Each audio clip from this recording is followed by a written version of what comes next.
Oke, lanjut ya. Itu cuma satu orang yang ngomong lanjut dengan Pak Galih. Dengan Galih. Oke, kata kerja ini juga seperti ini.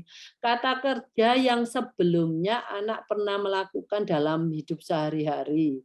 Meskipun belum tahu apa nama aktivitas tersebut, dengan adanya pengalaman ini akan sangat memudahkan anak untuk paham dan menjalankan instruksi kata kerja yang dimaksud sebagai bentuk komunikasi nonverbal satu arah. Jadi ini seperti kata benda.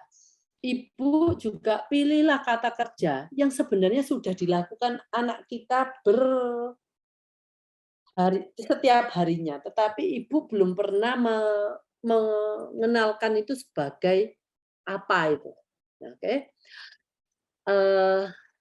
Kata kerja yang belum pernah setelah itu bisa, ibu bisa tambahkan kata kerja yang belum pernah dilakukan anak sebelumnya. Contoh mungkin merobek. Nah, kata kerja ini memiliki tingkat kesulitan yang cukup besar karena anak tidak mempunyai pengalaman melakukan, padahal kata kerja yang dimaksud memiliki beberapa tahap pelaksanaan yang memerlukan fokus visual dan auditori yang sangat kompleks. Kata kerja ini dikenalkan pada saat kata kerja A sudah dikuasai. Ya, kata kerja yang kita mau kenalkan adalah kata kerja yang dilakukan oleh anak sehari-hari. Setelah itu baru kenalkan kata kerja yang mungkin tidak pernah dilakukan anak, tetapi masih bisa dilakukan oleh anak. Jadi kayak merobek, kita kan masih bisa mengajarkan merobek ke anak. Tetapi kan kita kalau seperti setir mobil, setir. Kita kan nggak mungkin bisa mengajari anak kita nyetir mobil, ya gitu loh. Oke. Yang langkah-langkah mengenalkan kata kerja familiar yang sudah pernah dilakukan anak. Nah, pertama, kalau kata kerja, anak itu harus bisa melakukan gerakan tersebut, seperti minum. Kalau anak ini biasanya minumnya selalu disendokin, dia nggak pernah ngambil gelas atau botol sendiri terus dia minum, maka anak ini harus diajarin gerakannya dulu. Gerakan minum itu seperti apa dulu. Jadi sebelum itu kita nggak ngomong itu adalah minum. Jadi gerakannya dulu, ambil gelas, angkat gelas, tapi tanpa omong ya. Ini gerakannya ya. Gerakan ambil gelas, angkat gelas, dekatkan ke mulut, tuangkan ke dalam mulut. Nah, itu kita ajarkan berkali-kali sampai proses gerakan minum itu dia sudah bisa. Kalau dia sudah bisa, ya kita cuman perlu ke B ya. Ke level B itu menirukan gerakan. Jadi yang level A itu dia masih dibantu sampai dia bisa melakukan mandiri. Setelah itu kita minta untuk menirukan. Kita ambil seperti kita sama-sama mau minum. Tirukan, kita nggak usah ngomong ambil gelas, angkat gelas, enggak. Dia langsung menirukan gerakan kita. Yang dia sudah familiar itu adalah gerakan proses dari angkat gelas sampai menuangkan air ke dalam mulut. Nah, yang C itu mungkin bukan tirukan, tetapi kita mengatakan itu pada saat anak melakukan gerakan minum. Minum. Nah, ini C ini baru mulai anak itu diperkenalkan bahwa ini adalah minum secara auditori. Tadi gerakannya kan sudah bisa. Sekarang gerakan itu sama dengan visual kan. Nah, sekarang ditambahinlah kata minum saat anak mau. Jadi, oke. Pertama tirukan. Setelah itu kita ngomong minum, terus anak disuruh minum. Ya. Minum. Jadi lakukan berulang-ulang dan minta anak menirukannya, ortu mengatakan minum. Jadi kita ngomong minum, anak minum sendiri. saya nggak menirukan, saya nggak melakukan minum juga, enggak. Kalau D itu dia anak melakukan mandiri dengan gerakan minum dari botol eh, sampai ke mulut, ya.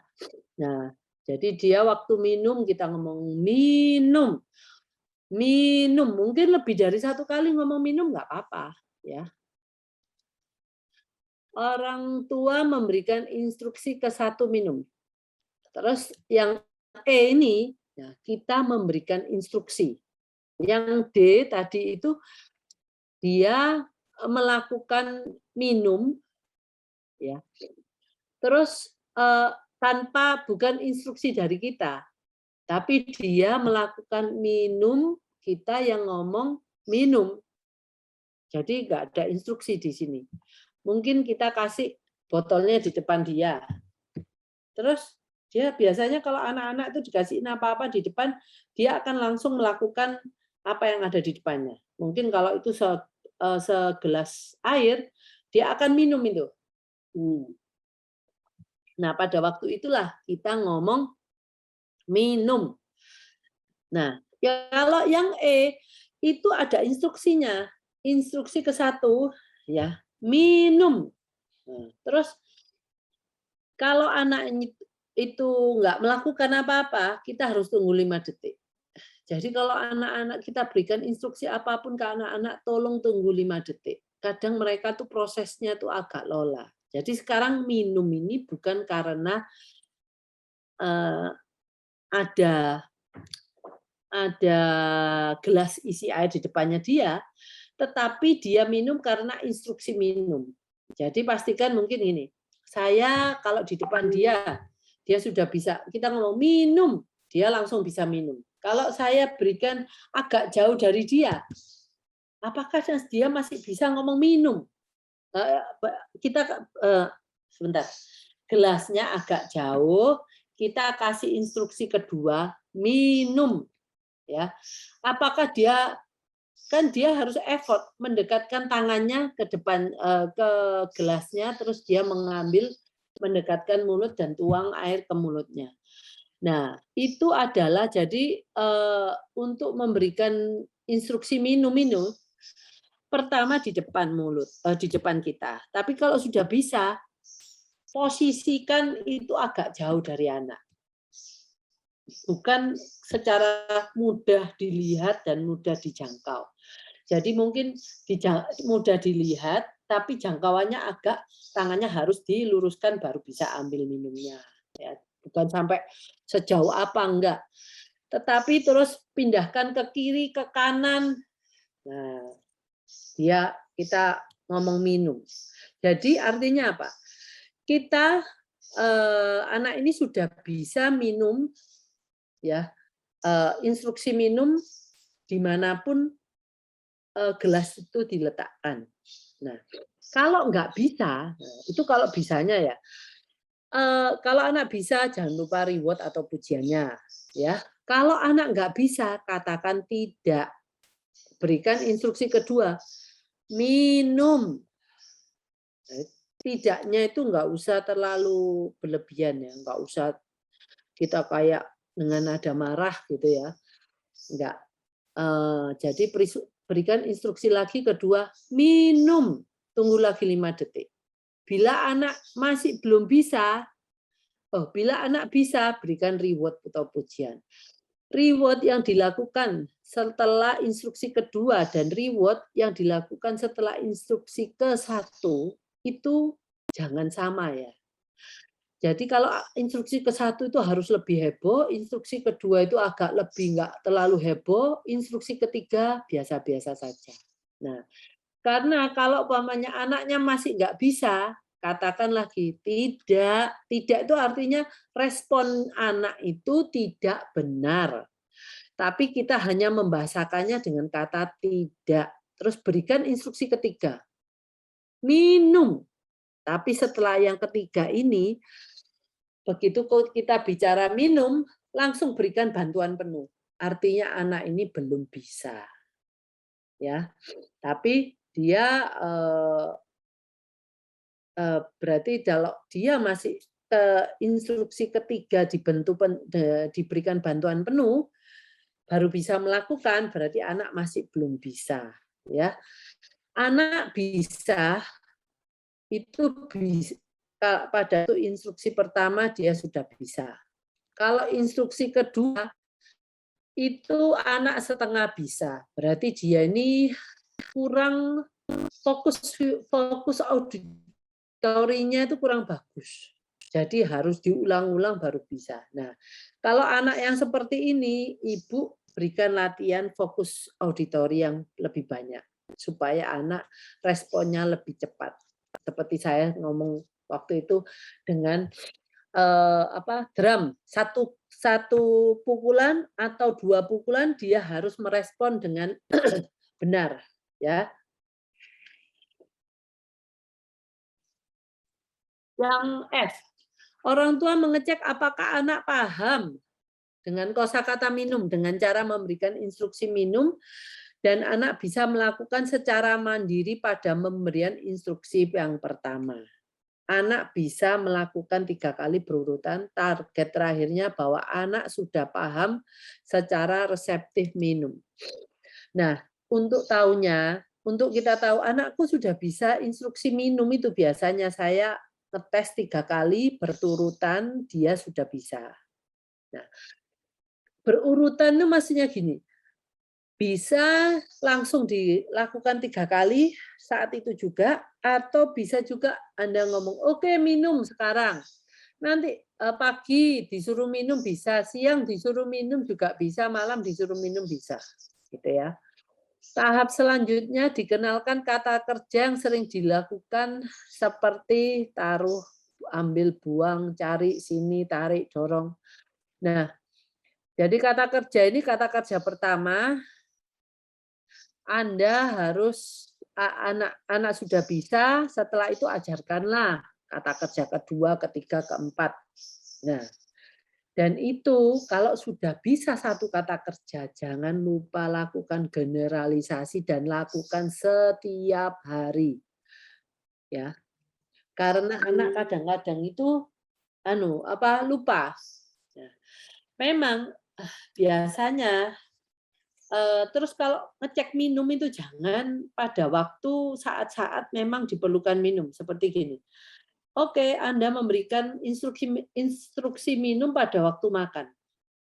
Wah, anak tahu kalau makan memang ada minumnya. Jadi mungkin berikan saat-saat yang memang bukan saat minum. Ini mau tidur kok aku disuruh minum ya? Hanya taruh aja gelas di sekitar anak, terus Anda cuman memberitahu, minum. Oh, dia sudah bisa minum. Bisa ngambil, mungkin dia turun dari ranjangnya, dia ambil gelasnya, dia minum, dia naik ranjang lagi. Nah, itu dia bisa minum. Dia bisa ngerti kata-kata minum dan Anda bisa seperti punya remote control. Anda bisa remote anak Anda minum di kapanpun, dimanapun, dengan siapapun. Good. Jadi ibu jangan bingung ngomong dulu kalau ini tidak bisa, gitu ya. Jadi kalau Anda sudah bisa, jangan lupa dilakukan. Anak ini bisanya sama mamanya, sama papanya nggak bisa, sama adiknya nggak bisa, atau kakaknya nggak bisa. Harus bisa dilakukan oleh siapa saja. Dan tempatnya nggak harus di ruang makan, mungkin di ruang tamu, mungkin waktu di mana waktu mau tidur sebelahnya ada meja. Terus jangan waktunya cuma waktu makan aja. Waktu nggak makan pun dia bisa kalau kita ngomong, dia kayaknya udah lama nggak minum ya. Oke, seperti tadi itu siapa ya, salah satu mungkin Kiana ya. Kiana minum. Dia langsung minum. Beautiful kan? Walaupun anak saya belum bisa ngomong. Nah, kalau ini tidak dilalui dengan bagus, coba dibayangkan bagaimana kita mau menyuruh anak kita ngomong dia minta minum, dia kosakatanya reseptif aja lo belum punya. Ya pastilah. Anak kalau belum punya kosakata reseptif, walaupun dia bisa ngomong, dia nggak akan ngomong minum karena dia belum diberitahu itu namanya minum. Dan kita belum memastikan bahwa anak saya sudah bisa diinstruksi minum. Oke, ini saya tahu pertanyaan orang tua lebih banyak ke bagaimana anak saya bisa ngomong minum. Tetapi bagaimana anak Anda bisa punya kosakata minum itu lebih penting. Itu kalau nggak ada, walaupun anak Anda bisa ngomong, akhirnya itu cuma menirukan. Tetapi si anak belum ngerti itu namanya minum. Oke? Eh, saya cuma kasih list ini. Macam-macam kata benda yang bisa diajarkan sebagai kosakata reseptif. Nah, ini ya.